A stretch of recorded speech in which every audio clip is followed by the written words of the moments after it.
guys, may i-share ako sa inyo isang airdrop na legit siya at pwede mo siya agad i-withdraw sa Trust Wallet ninyo. So, ito nga pa lang pala ng dashboard. Yan. So, ang unang yung gagawin dito ay pumunta kayo dito sa task. Yan. At i-claim nyo to.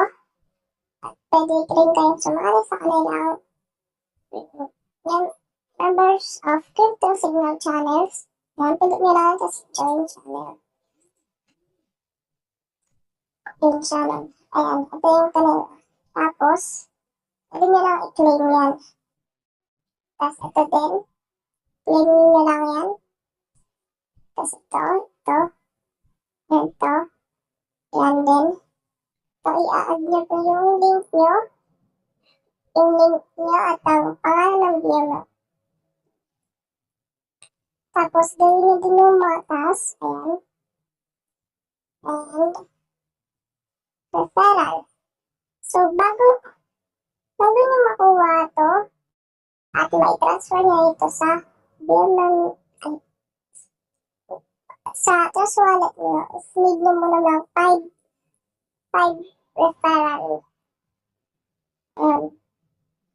Kaya guys, samahan nyo ko. Ilipat ito sa Trust Wallet.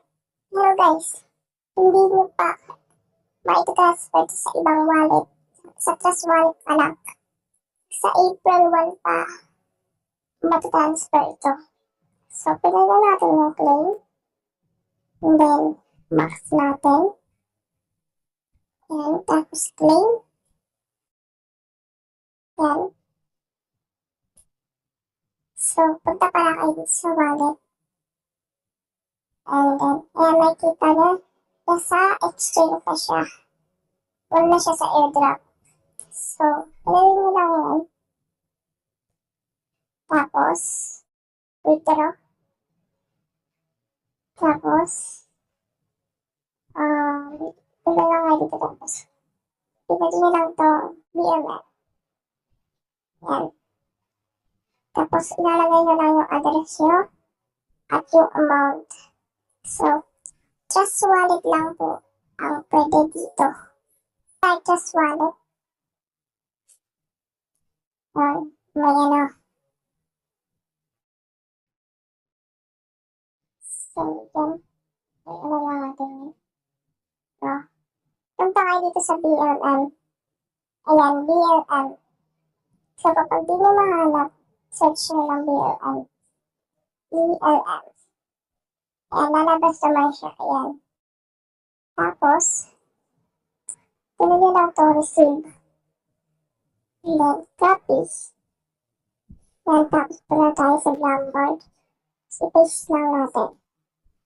Ayan. Tapos, pwede nyo i-max or pwede nyo kung anong gusto nyo ilagay na amount na i-withdraw nyo. Submit. Submit. Oh, kailangan pala, permanent pala yung ano dito. Hindi natin mawibidor siya ngayon. Lagay lang muna natin dito sa wallet. No? Hindi natin mawibidor pa siya kasi nakawidro na ako nung nakaraan. So, ito nga yun. Pero guys, ito yung nawidro ko nung nakaraan. Yan. Ayan siya.